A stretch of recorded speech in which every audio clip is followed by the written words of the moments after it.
el tratamiento para el lupus, que se puede reactivar por la valvulopatía, por la endocarditis, por el proceso infeccioso, y tenés que estar tratando también la parte infecciosa, tratando de utilizar antibióticos que no vayan a dañar el riñón, como podrían hacer una gentamicina, que puede producir daño renal en un paciente que ya presentan cierto daño de tipo renal por su propia patología, utilizando medicamentos, antibióticos que no vayan a producir tampoco, puedan llegar a agravar un lupus light o producir una confusión o producir tipos de anticuerpos. O sea, esto va a ser un Claro. tratamiento en combinación. Va a utilizar los antibióticos, puede utilizar los antibióticos de amplio espectro, pero bajo un fuerte control con respecto a la parte inmunológica. O sea, si muy probablemente el paciente, si estaba recibiendo corticoides, vas a tener que aumentarle la dosis de corticoides, porque ustedes saben que cualquier estrés que sufra un paciente inmunológico va a agrava su enfermedad. Y en el caso, entiendo yo que para cuando elegimos los antibióticos, también me parece haber escuchado que tiene que dar una dosis máxima, ¿no es cierto? Sí, siempre teniendo presente que un paciente lúpico es un paciente sistémico, donde puede estar afectado la parte renal, fijándose también, si bien el lupus afecta muy raramente el hígado, teniendo en cuenta la función hepática, ustedes saben que son pacientes que reciben corticoides a veces a altas dosis o en periodos prolongados, pueden tener un hígado graso con algún tipo de alteración, si uno tiene que manejarse bajo todos esos parámetros. Claro. Afortunadamente, el Lehman-Sachs generalmente cuando se diagnostica es por un hallazgo casual, porque es una patología, por más que dañe las válvulas, es muy raro encontrar una endocarditis bacteriana o que la endocarditis de Lehman-Sachs dé síntomas. Y en el caso de siguiendo con la de Lehman-Sachs y haciendo usted el tratamiento como me dice, eh, ¿se obtienen respuestas en cuanto a que, por ejemplo, existiendo lesiones valvulares que reviertan? No, muy bueno, está bien la pregunta que hace. La lesión valvular generalmente no va a revertir, pero sí si hizo una endocarditis bacteriana, lo que va a tratar es la endocarditis bacteriana y vas a evitar que esa infección que tiene el paciente produzca una reactivación de la enfermedad. Un paciente lúpico, ustedes saben que a veces es difícil hacer el diagnóstico infeccioso porque son pacientes que van a tener leucopenia, son pacientes que al estar medicados con corticoides pueden ser que la nitrosedimentación se mantenga baja o no esté tan alta como tendría una endocardititis bacteriana en otro paciente. Y si no, tenemos mucho presente lo que es la proteína C reactiva. Una proteína C reactiva por mayor de 100, uno sabe que ese paciente está infectado hasta que uno demuestre lo contrario o tenga algún derrame pleural o pericárdico. Un paciente con una proteína C reactiva alta, ustedes saben que la proteína C reactiva alta se modifica en 48 72 horas, a diferencia del valor de nitrosedimentación, que es un reactante de fase aguda donde actúan las proteínas también, y su corrección o su aumento o disminución tiene que pasar por lo menos 21 días. La proteína C reactiva no se va a modificar ni con los corticoides, ni con la edad, ni con el sexo, ni por otras patologías como hipo o hiperparatiroidismo. O sea que un paciente que tiene una proteína C reactiva es un buen evaluador para saber si ese paciente cómo está evolucionando con respecto a un proceso infeccioso. Gracias. Y otra pregunta más. ¿Usted detecta una enfermedad reumática, una colagenopatía, en este caso, por ejemplo, el lupus, pero podría haber sido artritis reumatoidea u otra enfermedad inmunológica? ¿Qué hay de eso que, bueno, cuando un paciente tiene una enfermedad inmunológica, uno tiene que sospechar que podría estar latente otra más? Generalmente las enfermedades reumáticas vienen solas. O sea, si el paciente tiene una artritis reumatoidea, va a ser una artritis reumatoidea. Puede ser que en el primer año, mientras se va produciendo el desarrollo de la enfermedad de manifestación clínica, puede tener a veces algunos otros síntomas. Está la superposición clínica, que son los casos menores, pero generalmente las enfermedades reumáticas vienen solas. Si es un lupus, es lupus, si es esclerodermia, es esclerodermia. Después del primer año. Durante el primer año puede haber algunos síntomas de uno o de otro, o como ocurre con las espondiloartritis, que son autoinflamatorias, donde tenés las que son principalmente de compromiso periférico y otras que son más de compromiso axial. Donde va a haber superposición, porque ahí vas a poder tener algunos síntomas de artritis psoriásica junto con enfermedad inflamatoria intestinal, o podés tener algo de espondilitis anquilosante, pero si no, generalmente las enfermedades, lo que está enfermo es el sistema inmunológico. O sea, el paciente que viene generalmente nos consultan por dolor. Si en ese dolor tenemos también procesos inflamatorios y uno pide un laboratorio clínico inmunológico es lo que nos va a ayudar a hacer la diferenciación. Por eso tenemos los criterios de clasificación, que es diferente de hablar de diagnóstico. Uno está clasificando una enfermedad, no la está diagnosticando. Uno está clasificando y obviamente esa clasificación nos ayuda a saber cuál es la enfermedad que puede tener este paciente. Cuando hablamos de enfermedades reumáticas, estamos abarcando casi 200 enfermedades, donde tenemos las que son de tipo autoinmune, entre lo más característico es el lupus, tenemos la artritis reumatoidea, tenemos de tipo degenerativa, que es la de la artrosis, que afecta el cartílago, tenemos las óseas, como puede ocurrir con la osteoporosis, tenemos las de partes blandas, que son las tendinitis, las entesopatías, eh, tenemos las infecciosas, como son la artritis séptica. O sea, tenemos un grupo diferente de enfermedades. Dentro de este grupo de enfermedades, donde están las espondiloartropatías, ahí podemos tener superposición o lugares que compartan algún tipo de características. En la artritis reumatoidea, durante el primer año de la enfermedad, puede ser factor reumatoideo y anti-CCP negativo. Sin embargo, después del primer año, es ahí cuando uno la clasifica. Ahí va a ser o cero negativa o va a ser cero positiva. Y cuando uno habla con respecto a la evolución de la enfermedad, uno habla de reciente comienzo de una artritis. Digamos que sí, verdad, el reciente comienzo de la manifestación articular, pero muy probablemente la enfermedad de artritis reumatoidea comenzó 2, 3, 4, inclusive 10 años antes con la producción de anticuerpos, como son los ACPA o anti-CCP o como el factor reumatoideo por la prueba del látex. Donde en la enfermedad reumática, artritis reumatoidea, se van a combinar tres factores. Uno externo, que generalmente es el cigarrillo, otro genético y otro ambiental, o algo como puede ser un gran estrés que sufre el paciente. Cuando se combina el estrés, el cigarrillo y el factor genético es cuando se comienzan a producir los autoanticuerpos y al año, 2 años, 3 años, inclusive hasta 10 años después puede aparecer la primera manifestación de artritis reumatoidea. Gracias. Y bueno, yo sigo preguntando. Sí, pregunte. Usted habla, por ejemplo, recién mencionó el caso de una enfermedad de reciente comienzo, por ejemplo, que tiene afectación articular, pero que uno tiene que pensar que eso empezó hace 10 años atrás. Entonces, el concepto, no sé si es correcto el que incorporé o no, que más allá que a lo mejor sea una artralgia que el paciente expresa en las articulaciones de las manos y punto, en realidad el tratamiento que se debe hacer no es con las drogas de base de la pirámide del dolor ni nada por el estilo, sino que hay que tratarla ya de entrada con drogas de otro nivel, porque si no después aparecen las lesiones que uno podría haber evitado si no la trataba con antiinflamatorios comunes. Muy buena tu acotación.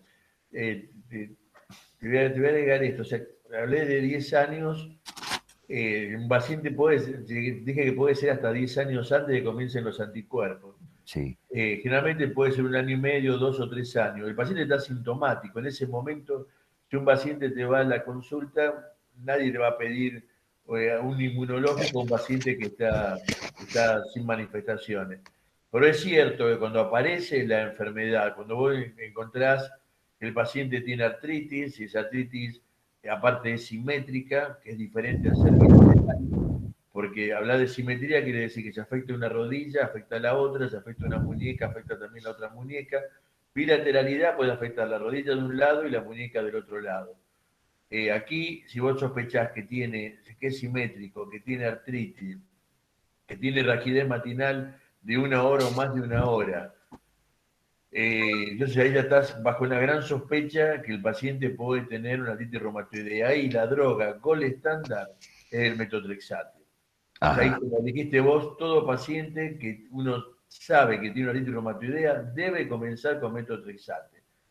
Y el metotrexate en la actualidad no es como se hacía años atrás, sino se comienza con una dosis de 10 a 15 miligramos semanales, obviamente teniendo el hepatograma, un análisis con hemograma, con plaquetas, con orina, para saber que si aparece algún efecto adverso, que no tenga el paciente ya haya tenido algún problema medular o hepático anteriormente.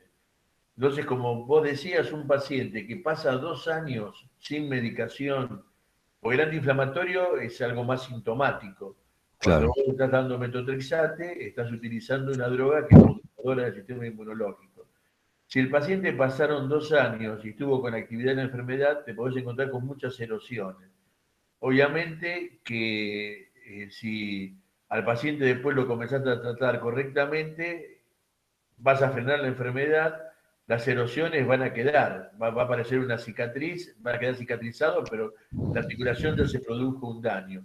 Por eso Claro. lo importante en la sospecha, generalmente los pacientes que son de reciente comienzo no lo ve el reumatólogo. Generalmente lo ve el médico clínico, lo ve el médico generalista, se ve en un centro de salud, se ve en un lugar donde el paciente va al médico de familia para consultar lo que tiene. Son los médicos clínicos generalistas los que tienen que sospechar primeramente la enfermedad para comenzar a tratarlo, para pedir por lo menos el estudio de laboratorio para hacerlo. Aparte, uno sabe que hay factores de riesgo, de severidad y de mal pronóstico de la enfermedad. Es mucho saber que ya la mujer tiene peor pronóstico que el varón. El tener factor reumatoideo positivo y anti-CCP positivo es otro factor de mal pronóstico. Tener hidrosedimentación alta y proteína C reactiva alta es otro signo de mal pronóstico. Si hacemos radiografía y ecografía y hay lesiones, ya es un signo también de mal pronóstico. O sea que tenemos signos clínicos, signos de laboratorio, tenemos signos imagenológicos que nos van a estar hablando de lo que puede ser un mal pronóstico, mayor severidad en la enfermedad. Por eso es lo importante de hacer un diagnóstico precoz y hacer un tratamiento precoz. Se habla en este tiempo, se habla de lo que decía hace un momento, lo que son ventanas de oportunidades. Desde que comenzó la primera manifestación articular, que es lo que uno puede verificar, a los 2 años siguientes, en ese periodo, si el paciente es diagnosticado correctamente, tratado correctamente, va a evitar las erosiones e inclusive puede llegar a producir remisión de la enfermedad por largo tiempo. Y en el caso de estar frente a estas enfermedades reumáticas, la idea de que esté, digamos, la enfermedad en un estado de acalmia, ¿eso no implica que usted no tenga que mantener con ese paciente un tratamiento mínimo de base? Sí, tenés que. Vos vas a ser reumatólogo, me parece. No, bueno, yo lo que Muy pasa es buena que la ya que está la pregunta, oportunidad, pregunto. muy buena la pregunta que haces, porque eso es muy importante lo que estás preguntando, porque aparte no solo es teórico, la parte práctica que ustedes tienen que saber bien. El paciente generalmente no le puede suspender la medicación. Es como si a un hipertenso, porque está normotenso, le suspender el hipotensor, o a un diabético la metformina o la insulina. Lo que sí se habla hoy en día es lo que es tapering, principalmente para algunas moléculas que son muy costosas, o que pueden tener mayor efectos adversos, como son, por ejemplo, los tratamientos biológicos. Ahí sí se habla en algunos casos de prolongar el periodo de utilización, o sea, si se hace una vez cada 15 días, hacerlo cada 21 días, o si la dosis son 50 miligramos mensuales, usar 25. Eh, desde, desde mi consejo, yo prefiero que el paciente siga con el tratamiento correcto. Si está con metotrexate, a lo mejor está con 25 miligramos y el paciente ya hace 6 meses que está en remisión, uno podría llegar a bajar la dosis a lo mejor a 15 miligramos. Obviamente que si el paciente, cuando un paciente, uno hace el diagnóstico de una enfermedad reumática como la artritis reumatoidea, dijimos que la droga gol estándar es el metotrexate. Uno va a utilizar también un antiinflamatorio al principio y puede utilizar lo que se llama una terapéutica del puente, que es utilizar prednisona a 10 miligramos día, entre 5 y 10 miligramos. Si el paciente a los 3 meses ya tendría que dejar de recibir la prednisona, por todos los efectos adversos que ustedes conocen muy bien. Si el paciente necesita continuar con el tratamiento con esteroides, con corticoides, quiere decir que ese paciente todavía se mantiene activo. Y lo que uno busca en reumatología es por lograr la remisión de la enfermedad o la baja actividad de la enfermedad, donde en muchos casos se puede dar, y hay un porcentaje, obviamente, que no se logra en forma completa, pero sí se logra mantener una baja actividad. Uno tiene que saber también que está bajo un paciente joven, como son las enfermedades reumáticas, donde la mayoría son personas jóvenes, como ocurre en el lupus, la artritis reumatoidea, la espondiloartritis, y que aquel paciente que tiene una artritis reumatoidea, que está mal tratado o mal diagnosticado, la expectativa de vida con respecto a la población general va a ser de 10 a 15 años menores que la población general, porque corren riesgo de hacer coronariopatías y corren riesgo también de hacer ACV. Coronariopatías y ACV, ¿por qué? Bueno, porque vayan recibido corticoides, porque el estado de artritis reumatoidea es un estado inflamatorio general, no solo se inflama una articulación, sino que la inflamación es general en el cuerpo, por eso el aumento de la proteína se reactiva, de los otros reactantes de fase aguda como el valor de nitrosedimentación. Muy bien. Y doctor, el metotrexato, que es un antifólico, eh, cuando usted lo administra, le da el ácido folínico, sí o sí, ¿no es cierto? Perfecto, está bien, muy bien. El ácido fólico que se da generalmente a las 48 horas de haber recibido el metotrexate. A veces puede ser que en el mismo día que recibe el metotrexate el paciente, hay algunos pacientes que pueden sentir dolores articulares o dolores musculoesqueléticos, Claro. pero eso no impide que el paciente lo reciba y obviamente a las 48 horas hay que dar ácido fólico. Los pacientes que tienen, ustedes saben que los pacientes que tienen una enfermedad crónica pueden tener anemia por enfermedad crónica, pueden tener anemia porque puede estar haciendo, está con un antiinflamatorio, puede estar haciendo una hemorragia digestiva y de esa manera puede estar perdiendo sangre, aunque sea en una forma leve todos los días y eso lo hace asintomático. Entonces uno tiene que tener siempre, hacer una evaluación primero del paciente de forma general. De la misma forma que si el paciente no responde solo al metotrexate, se puede utilizar, se le puede sumar la, la, levo, la leflunomida a 20 miligramos día, y si no responde, se puede utilizar un triple plan, donde es metotrexate, sulfasalacina e hidroxicloroquina. Lo que pasa es que a veces uno tiene que pensar en el paciente, que si son muchos los comprimidos o la medicación que tiene que recibir, a veces no lo cumple. No, no puede cumplirlo, Claro. tiene que tomar 4 comprimidos de sulfasalacina por día, dos comprimidos de prednisona, tiene que estar tomando dosis de hidroxicloroquina, un metotrexate por semana, ácido fólico, algún antiinflamatorio, a veces el paciente no puede cumplirlo porque se le hace muy difícil. Entonces a veces es preferible utilizar lo que es la dosis, y esto lo digo, no lo digo yo, lo dicen los trabajos científicos que se han presentado. Pero a veces es preferible utilizar metotrexate y leflunomida o si no pasar a un tratamiento biológico o un tratamiento con inhibidores de JAK.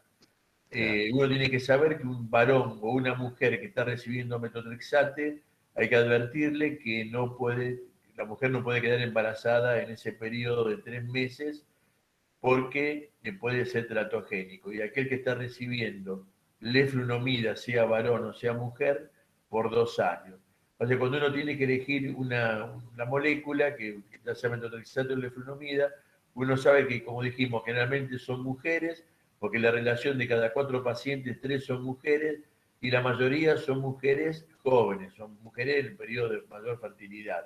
Entonces uno tiene que evaluar al paciente desde ese punto de vista, y lo que hacemos los reumatólogos ahora, casi a nivel mundial, es lo que se llama treat to target. O sea, uno está planteando lograr la remisión de la enfermedad o una baja actividad de la enfermedad, pero se tiene que poner de acuerdo con el paciente.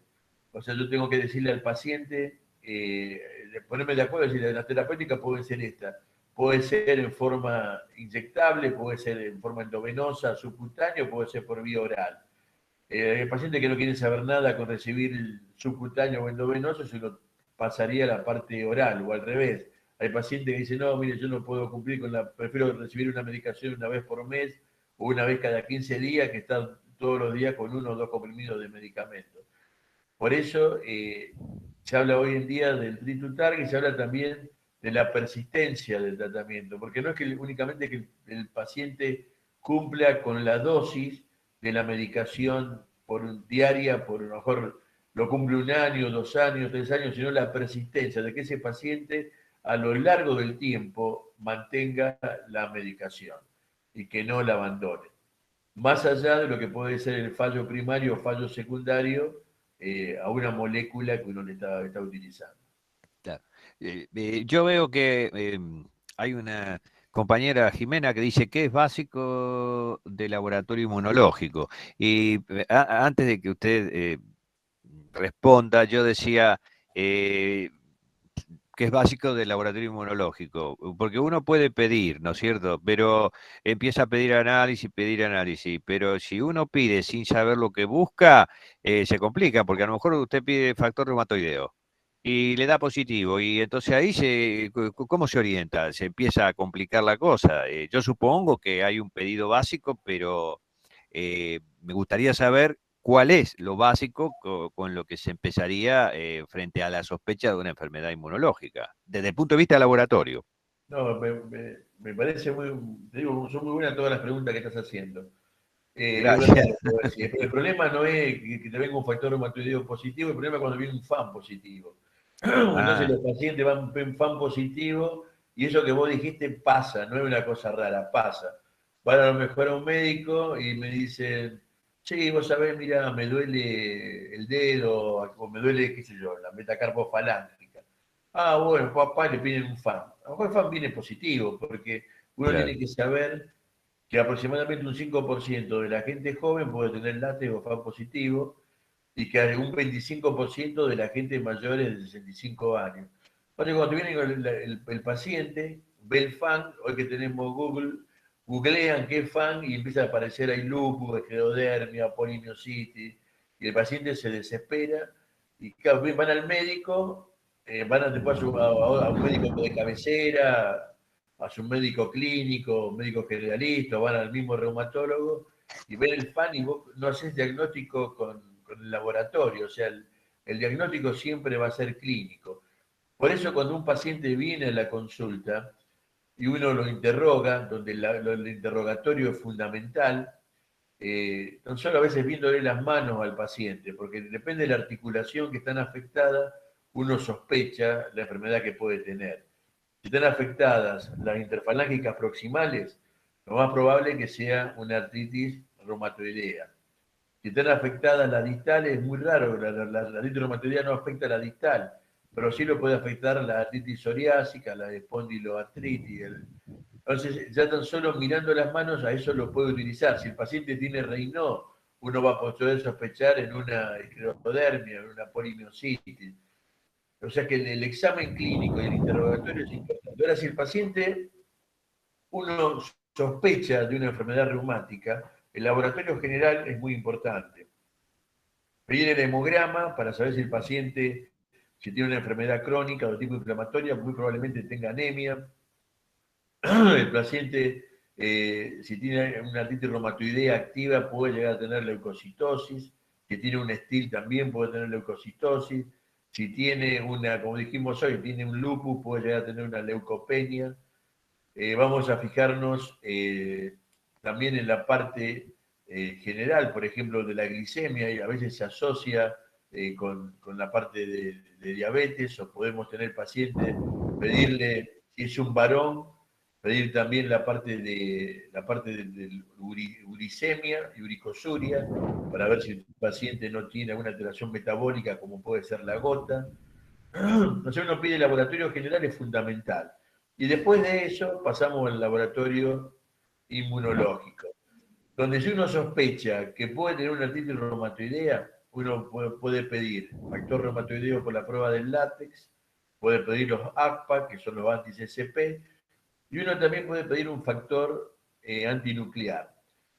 ¿Por qué el factor antinuclear cuando uno tiene la sospecha en el paciente que es una artritis reumatoidea? Porque si uno en ese paciente, primero que puede llegar a ser un lupus, porque tanto el lupus puede tener látex positivo y la artritis reumatoidea puede tener FAM positivo. Pero un paciente con FAM positivo eh, es más riesgoso a veces utilizar algún tratamiento como puede ser un tratamiento biológico, porque es más factible que produzca anticuerpos contra el tratamiento biológico, que por algún momento pueda llegar a ser un lupus light.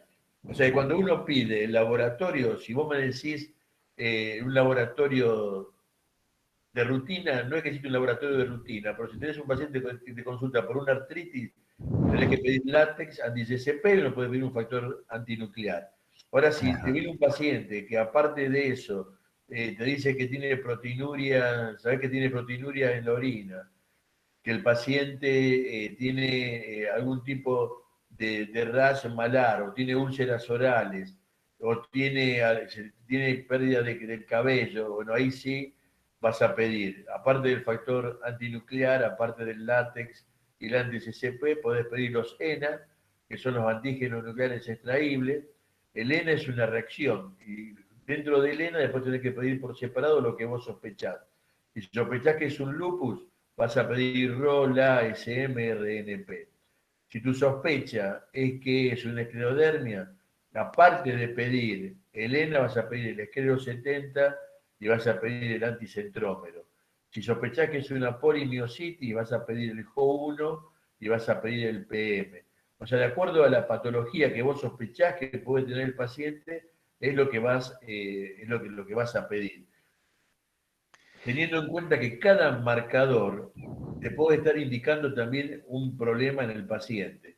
Si el paciente tiene una polimiositis, tiene JO1, si ese JO1 dura más de 3 meses positivo, ese paciente va a hacer un tocamiento pulmonar, va a producir una fibrosis intersticial, una intersticiopatía, casi en el 100% de los casos. Si vos tenés un paciente lúpica, y esa paciente lúpica está cursando un embarazo y tiene el RO positivo, tenés que saber que el RO es un anticuerpo que atraviesa la membrana placentaria y puede producir el lupus neonatal. Donde el lupus neonatal puede ser exclusivamente cutáneo o puede ser cutáneo, hepático y cardiológico. La parte cutánea y cardiológica se resuelven a los 8 o 9 meses que nace el bebé porque desaparecen los autoanticuerpos. Pero el daño cardiológico no, porque daña las células de Purkinje. Oye, tenés un RO positivo, en esa paciente que está embarazada, tenés que hacerle controles ecográficos y monitoreos más frecuentes que una paciente que no lo tiene, son pacientes de alto riesgo. Y lo mismo ocurre con las otras patologías. Vos vas a ir orientándote, si el paciente te viene un paciente con Raynaud, obviamente que ahí vas a pedir vas a sospechar que el paciente tenga una esclerodermia, vas a pedir el esclero 70, el anticentrómero. Cuando uno pide factores antinuclear, uno tiene que evaluar diferentes situaciones, tiene que evaluar el título del FAM, tiene que evaluar el patrón que tiene ese FAM y la sospecha clínica. Si vos pediste ese FAN es porque ya tenés la sospecha clínica de una enfermedad. Si ese FAN es un FAN mayor de 1,80, mayor de 1,160, ahí sí tiene un rasgo característico patológico. Si ese FAN es moteado o ese FAN es nucleolar o periférico, también muy probablemente es patológico. Ahora, si es homogéneo, ya es más inespecífico. Si es homogéneo, puede ser producido por diferentes drogas, puede ser un lupus light, o puede ser, se puede sumar a la patología. Cuando uno pide un factor antinuclear, si ustedes ven el laboratorio, van a ver que dice, por ejemplo, FAN mayor de 1 en 5120. Y van a ver que al lado dice, hay una H, una M y una N. Significa que el predominio es homogéneo, después sigue el moteado y después sigue el nucleolar. Cuando hablamos de moteado, se dividen en dos, el moteado fino y moteado grueso. El moteado fino son los SENA. El moteado grueso va a ser el anticentrómero. Entonces, todo eso nos va a ayudar a hacer el diagnóstico, aunque como les decía al principio, el diagnóstico principal va a ser el clínico. Claro. Muchas gracias. Y teniendo en cuenta que el diagnóstico principal es el clínico, por ejemplo, la enfermedad mixta del tejido conjuntivo, que la clínica, como dice su nombre, o sea, es una mezcla de básicamente todas las otras. Así, ahí sí hacemos el diagnóstico con el anti-RNP o cómo se hace. Sí, perfecto. Generalmente los pacientes, como yo te decía al principio, cuando uno habla de los criterios, está hablando de criterios de clasificación, no de criterios diagnósticos. Pero está bien lo que vos preguntás. Un paciente que tiene las manifestaciones de una enfermedad mixta del tejido conectivo y tiene el RNP, tiene que estar el RNP solo, a un título mayor de 1 en 1600. Si el paciente, aparte del RNP, tiene RO, tiene un LA, tiene un ADN, ese paciente ya no es una enfermedad mixta del tejido conectivo porque tiene marcadores de otra enfermedad. El paciente tiene Claro. efectivamente el RNP y a ese título, un título alto. Buenísimo.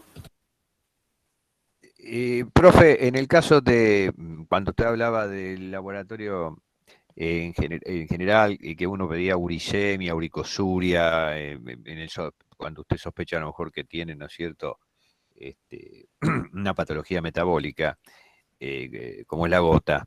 ¿Es correcto, al haberla diagnosticado así con la clínica y el laboratorio, por el dolor intenso que tiene, que uno utilice AINE y no se vuelque a la colchicina? Tal cual como vos lo decís. Generalmente, yo sé que a veces los libros hablan de colchicina y si uno va a un libro no tan viejo, a lo mejor de 10, 15 años atrás, dice 1 miligramo cada 2 horas hasta llegar a 6 miligramos. Generalmente cuando utilizás llegás a 2 miligramos, el paciente generalmente puede comenzar con diarrea o puede comenzar con alteraciones a nivel digestivo. Entonces lo que uno utiliza en la actualidad, aparte es tóxico en la actualidad, la Organización Europea, la EMA, actualmente no deja subir más de 2 miligramos la dosis de colchicina. Por eso es preferible usar antiinflamatorios. O sea, cuando uno tiene la sospecha de que el paciente tiene una crisis gotosa, comenzar con un antiinflamatorio.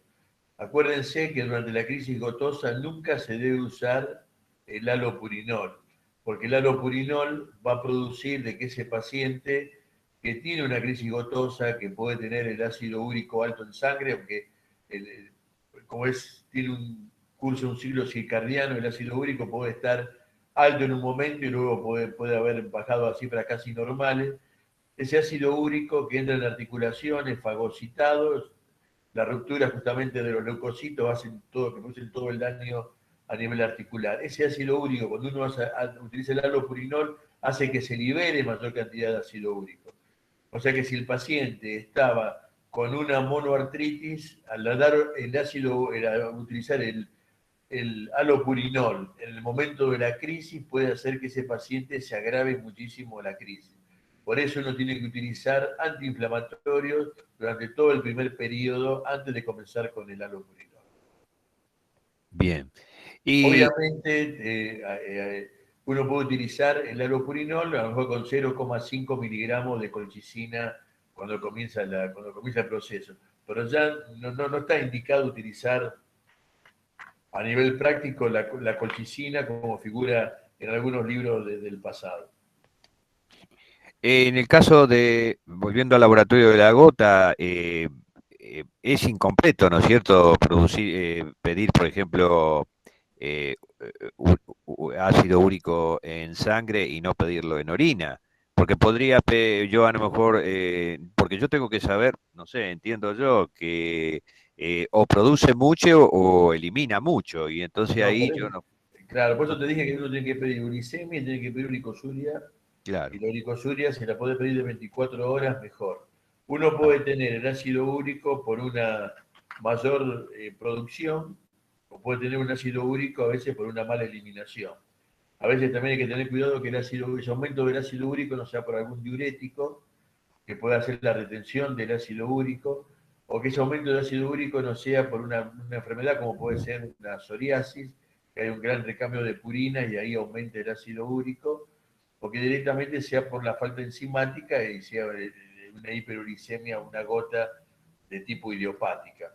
Así que sí, obviamente, cuando uno va a estudiar un paciente gotoso con alteración metabólica, donde el paciente, aparte de pedirle el hemograma, glicemia, uremia, creatininemia, los valores del reactante de fase aguda y pedir uricemia, glicosuria, uno tiene que pedir colesterol, triglicéridos, porque generalmente van a estar aumentados el colesterol y triglicéridos. Los pacientes a veces pueden estar asociados también a una diabetes. Entonces uno tiene que hacer un estudio integral del paciente.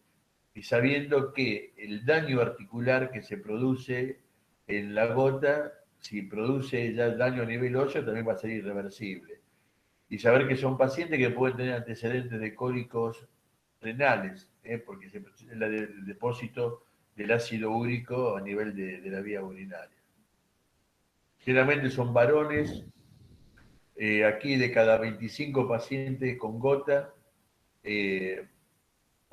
más o menos 24 son varones, en edad joven, entre los 40 y 50 años de edad, y uno lo ve y parece que tiene todo el aspecto de una persona sana, porque a veces generalmente tienen algo de sobrepeso, es también rubicundo y no tienen aspecto de enfermedad.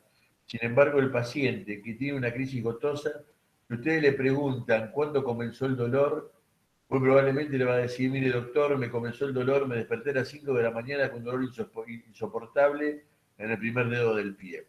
Eso es un comienzo súbito. A diferencia que si ustedes le preguntan a una artritis reumatoidea, ¿cuándo comenzó el dolor? Le va a decir, mire doctor, no sé, esto de afuera hace 6 meses atrás o 7, a lo mejor un poco más, es insidioso. El dolor no va a ser tan agudo, no va a ser tan severo como es en la gota. El paciente gotoso se acuerda hasta del minuto prácticamente cuando comenzó el dolor, porque el dolor es realmente es muy severo. Entonces, también allí, cuando uno hace el interrogatorio del paciente, nos ayuda en saber qué es agudo, qué es crónico. Cuando hablamos de agudo y crónico, estamos hablando de la evolución. Algo agudo es porque se limita en el tiempo, lo crónico es porque va a perdurar, va a ser súbito o insidioso de acuerdo a cómo comienza. Si comienza de una forma abrupta, es súbito, como puede ocurrir en la crisis gotosa, o puede ocurrir en una artritis séptica, o puede ser de tipo insidioso, como en la mayoría de las enfermedades autoinmunes o colágenopatía. Uno tiene que saber si es sumativa, si la enfermedad va sumando articulaciones, como el artritis reumatoidea, o si la enfermedad de tipo migratriz, como puede ser la fiebre reumática, que afortunadamente en la actualidad se ven muy pocos casos, o como puede ser una gonocóxica, que también la clase 2 puede ser de tipo migratriz.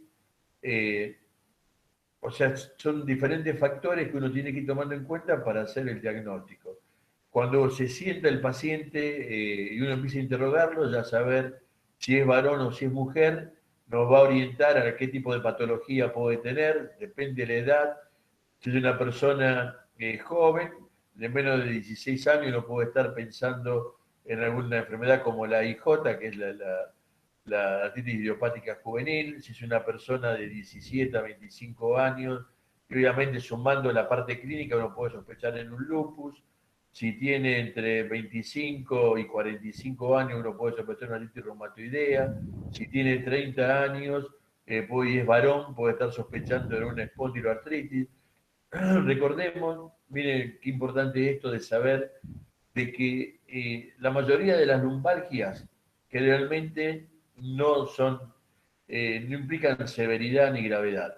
Sin embargo, una lumbalgia de tipo inflamatoria y crónica puede ser el primer síntoma de una espondiloartritis o de una espondilitis anquilosante. Un paciente joven, generalmente es alrededor de los 30 años, porque puede comenzar a los 17 años, pero el pico es a los 30 años, que tiene el dolor lumbar, un dolor lumbar crónico, o sea que lleva más de 12 semanas, y que es de tipo inflamatorio. De tipo inflamatorio significa que el paciente durante el reposo se le agrava el dolor y cuando entra en actividad, cuando se mueve, ese dolor desaparece o disminuye. Uno tiene que sospechar de que ese paciente tiene o puede tener una espondiloartropatía. Y esta patología se puede llegar a tardar a veces hasta 14 años en hacer diagnóstico. ¿Y por qué digo esto? Porque probablemente cuando llega un paciente con dolor lumbar, lo primero que hacemos los médicos, más allá de pedirle algún análisis, es pedir una radiografía. Y durante 4 o 5 años, el paciente puede tener una espondiloartropatía de tipo no radiográfica. Hasta hace unos años, en vez de llamarse no radiográfica, se denominaba espondiloartritis preradiográfica. Cambió el nombre a no radiográfica porque hay pacientes que a lo mejor no van a mostrar un cambio radiográfico en toda su vida, pero sí pedimos una resonancia magnética y ahí vamos a ver que el paciente tiene una sacroileitis o que el paciente tiene ya un compromiso a nivel lumbar. Y para que mejor ya todos ustedes lo saben, pero el dolor lumbar abarca la región que va desde la última costilla a el pliegue glúteo inferior. Toda esa región, si hay dolor, se denomina lumbalgia. Y si tiene la característica que les dije hace un momento, que desaparecen con el movimiento y se agravan con el reposo, es de tipo inflamatorio. Por eso, como decía al principio, la mayoría de estos diagnósticos no lo hace el especialista en reumatología. La mayoría de estos diagnósticos llega primeramente al centro de salud, o llega al consultorio del médico generalista, o llega al consultorio del médico clínico, y cuando ya llegan al reumatólogo, generalmente el diagnóstico ya se ve, porque el paciente ya tiene mucho compromiso, si es una espondiloartropatía, tiene mucho compromiso a nivel lumbar y dorsal, o el paciente ya tiene deformidades con desviaciones cubital como la artritis reumatoidea. Recuerden que las espondiloartropatías pueden estar acompañadas de psoriasis, donde es la espondiloartropatía psoriásica, o puede tener una artritis psoriásica, que pueden venir acompañadas de uveitis, que es la uveitis relacionada con el HLA B27, que puede tener tendinitis.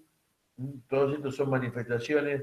Si bien hay dos grandes grupos, que es la parte axial y la periférica, tenemos manifestaciones extraarticulares. La más frecuente de todas, y a veces puede comenzar con esto, es la uveitis.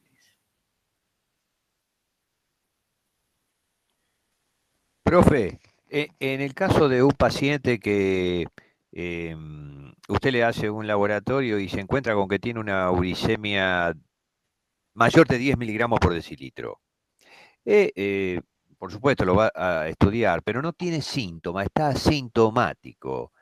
¿Está indicado en situaciones de esa, cuando usted después hace toda una serie de laboratorio y no le encuentra otra cosa?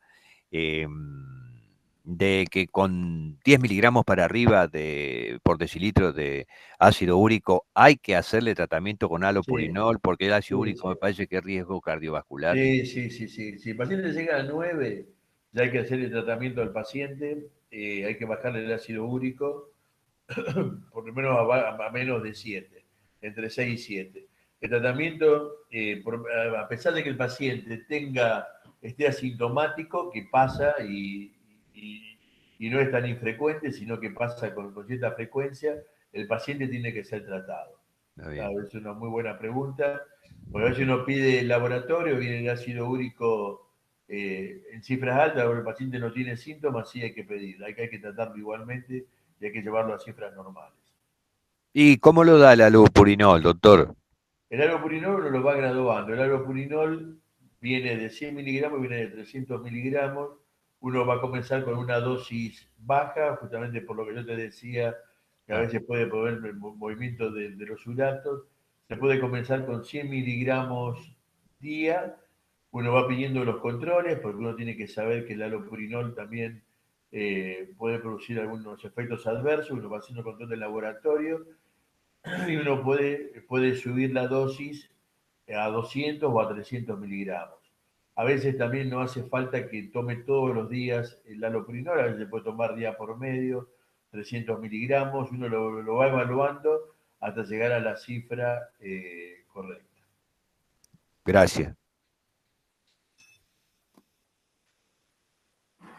Sinceramente muy interesante todas las preguntas, porque son preguntas que lo van a utilizar todos los días a esto, porque estando lo que plantearon del laboratorio inmunológico, cuando viene un FAN positivo, un LATE positivo, es como cuando a un padre le dicen de que su hijo tiene un soplo, y a lo mejor ese soplo es un soplo que es justamente porque es un niño y no es un soplo fisiológico, pero el padre ya se cree que tiene una patología cardíaca impresionante en su hijo.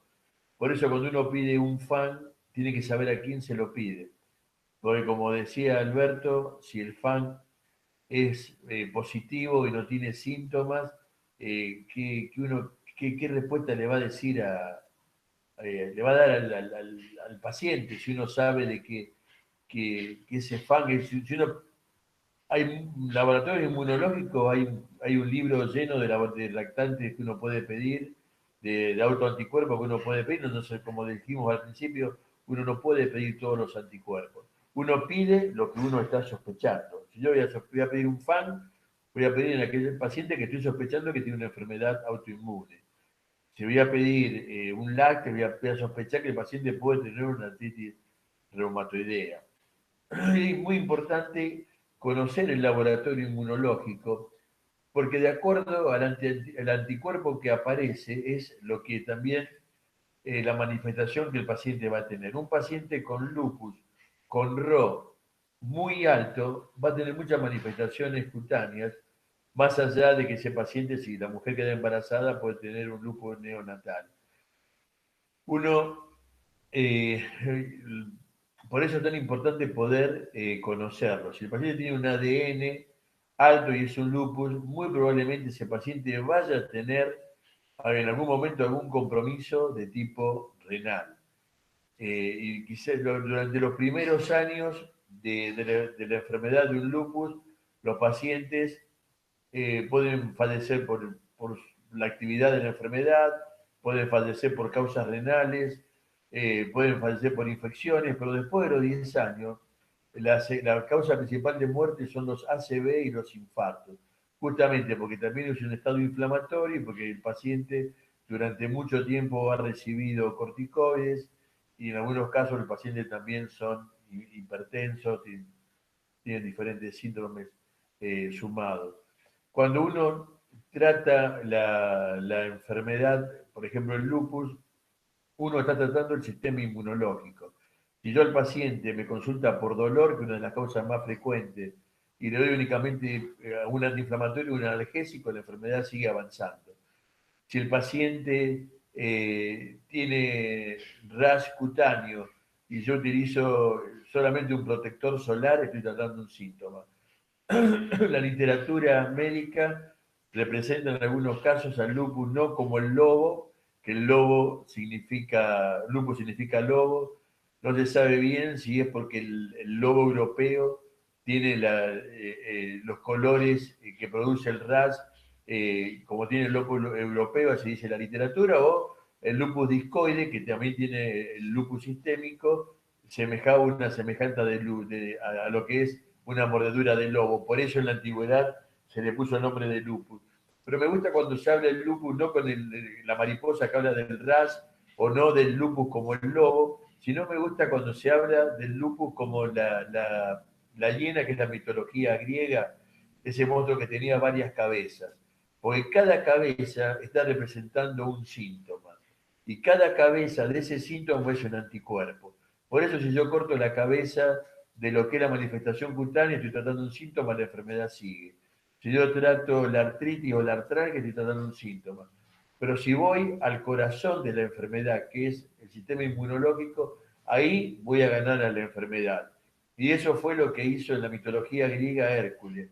Clavó en el corazón de la hidra, clavó su espada y logró vencerla. Y para poder vencer a la enfermedad inmunológica no hay que tratar los síntomas únicamente, sino lo que principal es tratar el sistema inmunológico. Y como droga que se debe dar siempre sería la hidroxicloroquina y después le agregaríamos, por ejemplo, si tiene las manifestaciones articulares, el metotrexate, o si tiene las manifestaciones cutáneas, un corticoide tópico, así. O sea, iremos viendo dependiendo de cuál es la alteración que acompaña, pero la hidroxicloroquina siempre. Muy bueno eso, muy buen dato lo que está diciendo. De la misma forma que el metotrexate es la droga con estándar en la artritis reumatoidea, la hidroxicloroquina es la droga que todos los pacientes lúpicos tienen que tener. Porque la hidroxicloroquina va a ser un ahorrador de corticoides, la hidroxicloroquina impide que el antígeno desconocido todavía para nosotros, que activa la enfermedad lúpica, evite que la célula presentadora de antígeno se pueda presentar. O sea que el estar paciente, todo paciente con lupus debe estar medicado con hidroxicloroquina. Después, obviamente, si el paciente tiene un tocamiento de tipo renal, habrá que comenzar con, a lo mejor con dosis más altas de prednisona, o en algún caso habrá que hacer pulso de metilprednisolona o de ciclofosfamida, o en algunos pacientes tendrán que utilizar azatoprina. Depende de cada caso, uno va a ir utilizando de acuerdo a la patología, como muy bien dijiste vos, pero la hidroxicloroquina tiene que estar en todos los pacientes. Y otro dato importante. Doctor, y una pregunta, ¿le puedo Sí, hacer? sí, te escucho. ¿El micofenamato también se usa para el lupus? Sí, sí, se usa mucho.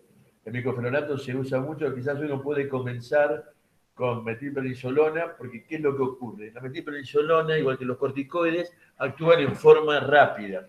O sea, vos producís la acción rápida contra los anticuerpos que pueden estar dañando, en este caso, el riñón. Entonces, después sí podés continuar con el micofenonato. Sí, seguro. Y aparte es más seguro también que la ciclofosfamida, tiene menos efectos adversos. No, les decía de que si ustedes toman la literatura antigua de medicina, agarren un libro de la facultad de, no sé, de 20 años atrás, estaba contraindicado el embarazo en las pacientes lúpicas. Actualmente no es así. Uno va a tomar el parámetro de saber que la paciente no esté en actividad en los últimos 6 meses, que la paciente no esté recibiendo ninguna enfermedad, ningún medicamento teratogénico y que tampoco tenga ningún tipo de daño renal. Si están estas tres condiciones, si bien el embarazo va a ser de alto riesgo y va a tener que ser controlada por varios médicos, no solo por el obstetra o el reumatólogo, sino que lo tendrá que ver probablemente otras especialidades, puede llegar a un buen término ese embarazo, o sea, no está contraindicado. Y esto es muy importante porque a veces uno le dice a la paciente, no, mire, no puede tener hijos, y no es así. Ya está produciendo a lo mejor un daño emocional a la paciente, y sabiendo que uno puede controlar la enfermedad, aunque sea de alto riesgo, ahí en el Hospital Centenario hemos tenido muchas, en los casos estos que le he dicho a ustedes, como que hay menos riesgo, hay muchos nacimientos de pacientes lúpicas. Así que es otro dato que también le quería pasar a ustedes. Generalmente el paciente lúpico no lo ve únicamente el reumatólogo, lo ve el médico generalista, lo ve el clínico, lo ve el nefrólogo, lo ve el dermatólogo. Entonces es algo que lo vemos entre varias especialidades. Por eso es tan importante en la actualidad la interrelación entre las diferentes especialidades, ¿no? Depende del generalista, depende del clínico, depende del dermatólogo, del reumatólogo, del laboratorio inmunológico, del cardiólogo. O sea, hoy tenemos la suerte de poder actuar en forma interrelacionada. Profe, a veces en una clase de clínica yo he escuchado que nos hablan de los reactantes fase aguda, ¿no es cierto? Y uno siempre habitualmente tiene el caso del dosaje de la eritro, que es inespecífica, como usted dijo, que tarda en disminuir y también en subir.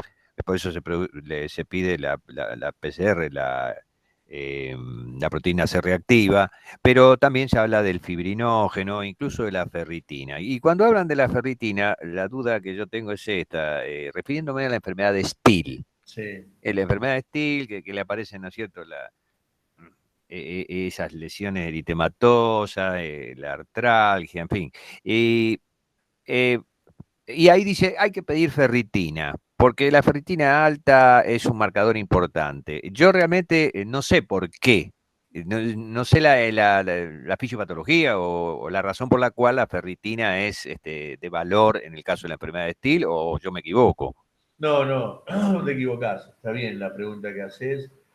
Así todo, si bien la ferritina en forma alta te apoya el diagnóstico de Still, el diagnóstico en la mayoría de las enfermedades, no solo reumatológicas, en todas, pero obviamente en reumatología sí, porque reumatología es realmente está bien dentro del área de la clínica médica. Lo más importante, te suma, obviamente que la ferritina te suma, los reactantes de fase aguda también te suma, pero lo que más suma justamente es la parte clínica del paciente. Si tiene signos de Cojner positivos, si el paciente tiene hepatoesplenomegalia, si Claro. encontramos leucocitosis, pero a veces puede también tener compromiso a nivel ocular. Y la ferritina sería un dato más que estaría sumando en estos casos. Pero tener la ferritina solo alta y no tener el resto de la clínica médica, no, puede estar haciendo un diagnóstico equivocado. Claro. Y, profe, a veces una enfermedad inmunológica se activa. Al activarse uno tiene que frenarla y entonces se habla de los pulsos de corticoides. Y a veces yo en clínica he escuchado que cuando hacen los pulsos de corticoides, el pulso está dado como metiprednisona 1 gramo, me parece, y durante 3 días. Pero yo he escuchado dos versiones.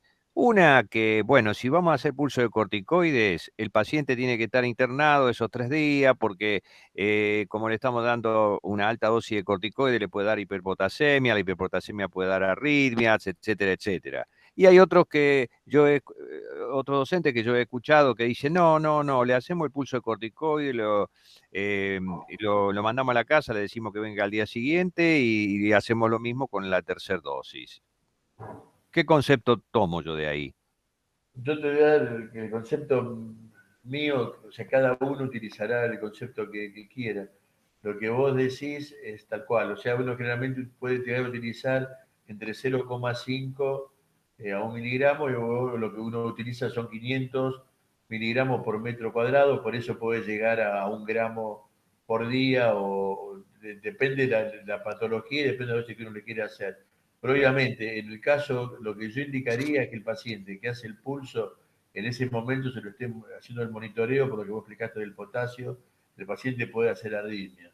Para seguridad del paciente, lo que yo indico, no quiero decir que lo que yo hago es justamente eso, le hago el pulso, pero que el paciente esté monitoreado. Muy probablemente, generalmente nunca pasa nada, pero quizás lo más indicado es que el paciente se le esté haciendo el monitoreo cardíaco mientras se le está haciendo el pulso de metilprednisolona. Y un dato importante, también hablando de los corticoides, es que tanto la metilprednisolona como la prednisona no atraviesan la barrera placentaria. Por eso un paciente lúpica que está tratada con prednisona o tuvo que hacer un pulso, no se puede quedar tranquila porque no llega al feto los corticoides. Y lo mismo ocurre con la hidroxicloroquina, que alguien me hizo, hoy hablaban de la hidroxicloroquina y lupus.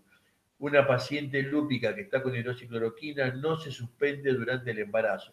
La hidroxicloroquina, la cloroquina sí, pero generalmente lo que utilizamos es la hidroxicloroquina, porque la hidroxicloroquina no produce daño a nivel fetal. La parte de la hidroxicloroquina se acumula en el tejido adiposo y va a estar semanas dando vuelta por la sangre, así que no tiene sentido suspenderla, sabiendo aparte de que el paciente tiene una protección eh, relativa a lo que es la actividad de la enfermedad.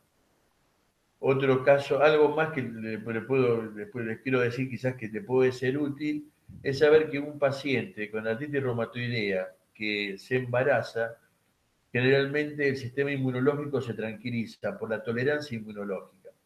Esa tolerancia inmunológica que tiene que recibir toda mujer que está embarazada por cuestiones fisiológicas para no producir el rechazo del feto, hace de que la artritis reumatoidea mejore muchísimo, a tal punto de que en la mayoría de los pacientes, porque no en todo es así, pero en el 90% de los pacientes casi tienen que tomar medicación porque desaparecen los síntomas por completo. El problema es después, uno tiene que estar atento después del parto, porque ahí sí se puede activar con mucha severidad la enfermedad. A diferencia del lupus, que está tan desordenado el sistema inmunológico, que el embarazo puede hacer que se active mucho la enfermedad. Esta es una diferencia importante entre los dos, en lo que es la artritis reumatoidea, donde la tolerancia inmunológica hace que el paciente mejore porque deja de actuar todo el sistema autoinmune que agredía al individuo, a diferencia del lupus, que está tan desordenado el sistema inmunológico que el embarazo agrava la enfermedad. Por eso se indican estos tres factores: que el paciente que esté en remisión los últimos 6 meses, que no esté con medicación teratogénica y que no tenga ningún tipo de falla renal. Ajá. Gracias. Doctor, una pregunta. Un paciente que lo tenemos medicado con allopurinol porque tiene hiperuricemia, si nosotros logramos llevarlo a valores normales, ¿le sacamos el allopurinol y le dejamos tratamiento no farmacológico o sigue con el tratamiento con allopurinol? Está bien, muy buena pregunta. No, el paciente tiene que seguir con el allopurinol porque si no va a volver a aumentar el ácido úrico. Es como te decía hace un momento, cuando empezamos la charla, si el paciente está con un hipotensor, y porque es hipertenso, o es diabético y está con metformina o está con insulina, tiene que seguir. O sea, el hecho de que se haya controlado, uno tiene que seguir haciéndole los controles de laboratorio periódicamente, pero tiene que seguir con el allopurinol. Bárbaro, gracias. Profe, ¿y se usa alcalinizar la orina con bicarbonato de sodio también? También uno puede alcalinizar la orina y a veces uno lo puede hacer directamente con, por ejemplo, los cítricos alcalinizan la orina. No hace falta tomar ninguna otra cosa y muy importante, es bueno el dato que vos das, porque al alcalinizar la orina y al tomar mucho líquido, mientras el ácido úrico se mantiene alto, uno evita la litiasis renal o la nefropatía por ácido úrico, que puede ser importante, puede ser severa.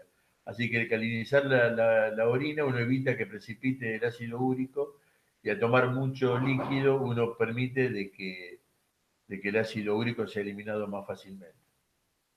Perfecto. yo, si les parece, no sé, con el responsable no sé, que está en el centro de salud, le puedo enviar un escrito con respecto a todo esto que más o menos hemos hablado, con respecto a laboratorio, a algunos tratamientos, así que si yo les mando una copia, si ustedes lo quieren fotocopiar o lo quieren tener para ustedes, está bastante actualizado y se explica todo esto que les estoy diciendo ahora, con respecto al lupus, a la artritis reumatoidea, así que no sé, se lo envío al centro de estudiantes y ustedes después se arreglan así para repartirlo o para fotocopiarlo. Sí, profe, bárbaro. Si me lo pasa por el WhatsApp, después lo publicamos en el Instagram o se lo pasamos a los chicos por el grupo. Dale, te lo mando a vos entonces esta tarde, lo saco de la computadora y te lo envío.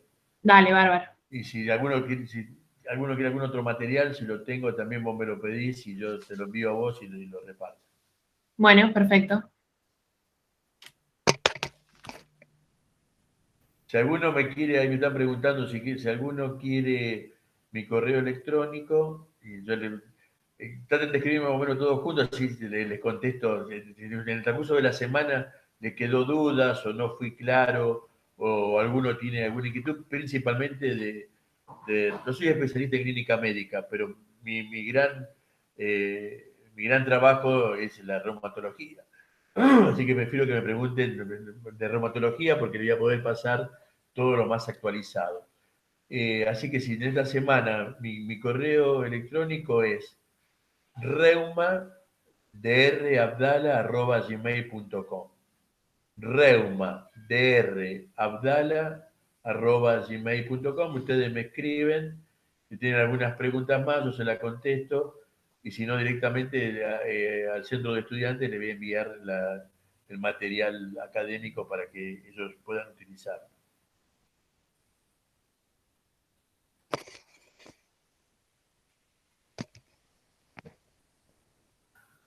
Exactamente, ahí lo subió perfecto.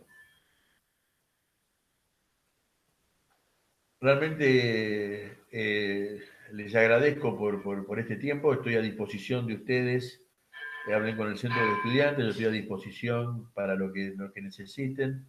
Las preguntas, no es por querer quedar bien, pero me parecieron de lo más interesante y muy inteligente de todo lo que me preguntaron. Realmente son cosas de la vida diaria del clínico, del generalista y del reumatólogo. Todas las preguntas realmente y espero haber satisfecho lo que preguntaron. Así que, ante cualquier otra necesidad, hablen con el centro de estudiantes y yo me contacto con ellos para poder sacar las dudas, o si necesitan más material, hablan directamente con ellos y yo me conecto con el centro de estudiantes. Buenísimo, muchas gracias, profe. No, muchas gracias a ustedes. Bárbaro, profe, gracias.